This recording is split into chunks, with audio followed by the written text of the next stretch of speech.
السلام عليكم ورحمة الله وبركاته كلن وعن أو wanaagsan daawadayaal meel walba oo aad naga daawanaysaan kusoo dhawaada channelka aan ku leeyahay YouTube-ka Dhambaal Official iyo page-kayga rasmiga ah Sayid Abu waxaana maanta idin soo gudbin doonaa dhacdo aad u xanuun badan oo ku dhacday wiil Soomaali ah oo ku nool dalka Kenya balse inta aan muuqaalkan idin soo gudbinin waxaan idinka codsanayaa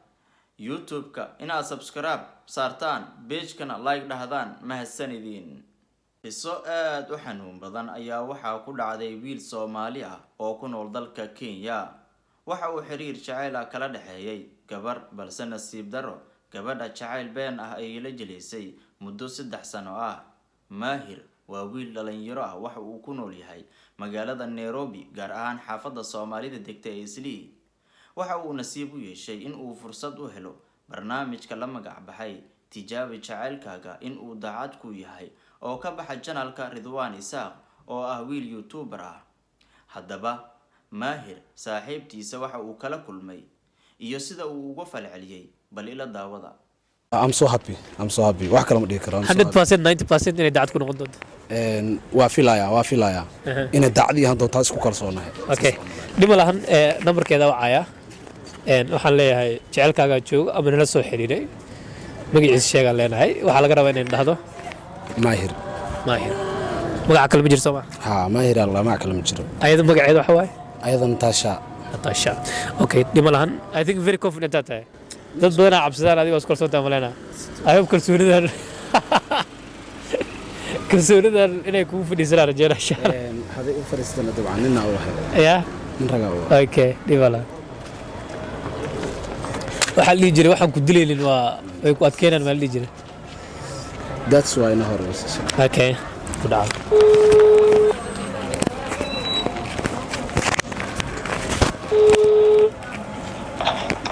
hello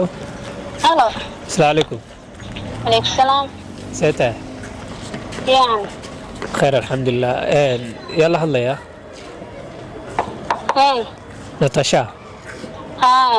رضوان الله. برنامج رسمينه يا برنامج كحواي. dadkas jecel lagu ogaanay inay daacad isku yihiin in kale su'aal adii jecel iyo xiriir ku saabsan ku weydiinaa laakiin ka hor adii horta xiriir ma leedahay aniha ملو قبابسه يعني جورا تايمها خوفا جعشه دبعا وجرا ملينا وجرا خوفا جعله هذه مسا خوفا جعشه انا القفا جعله مسا خوفا كجعل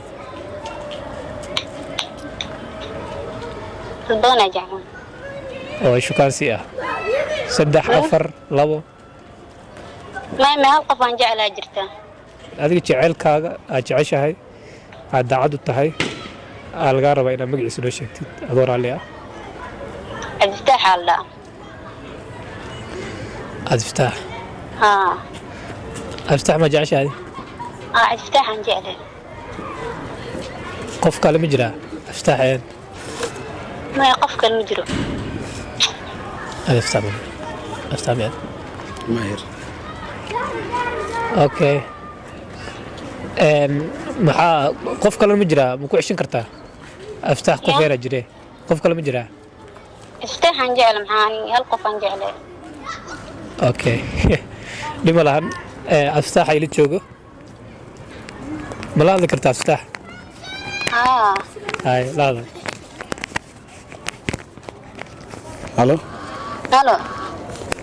Abdiftaax you know halde Abdiftaax aan jeclahay maxaa okay waxa kula hadlay Maahir waa Abdiftaax yaa waa wiil aan jeclahay maxaa adig ani marka intaas sano jecelka awadnay xiriirka inta aan soo wadnaa way yani hal qof aan jecel sumud hal qalbi aan leeyahay marka aniga waa iska kay wadamiya hada iska kaakiri waa mahano hada iska kaakiri waa hal okay ma xuma ani waa ku jeclaaday 3 sano dhana ay waday ana jecel dhaba ku qaaday xumaan ma taas waa la isjeclaadaa aniga hadda adiga macnaha maanta aad been ii sheegtay ma weynaa gabar qalbigeeda hantiisa raganimadii shalay waa leeyahay dhima la walaashay kumanaan dumar oo jecel waa helay abay macna adna ka Allah ku barakeeyo okay kalsoonidii iyo waxa soo baxay maxaa sababta inta soo istaago waxay tahay 3 sano kale in iga sii lumaan yaan diidnaa laakiinse maanta waa ogaaday jacaylku wuxuu yahay laakiin marka bilaawin kalsoonida ka muuqatay iyo hadda isma lahan isma laho waa dareemi kartaa qof 3 sano jecel oo ma ku jecel ku dhahay xanuunay leedahay laakiinse ani nin raga ah waa isku kalsoonahay dumar maadaama ay dhahdo kuma jeceli walaashay farxada u rajeynaa hore u socoto anna gabar i hantiso oo qalbigeeda aan dago i jeclaato asoo jecel sama aad weyn waa jecelahay ma diidni la ay hadaba jacaylkeeda been yahay ani jacaylkay maanta caaw ku ekaana kuma seexanaay bro oo ka xumay laakiin waxa ku dhacay thank you bro waa maasanta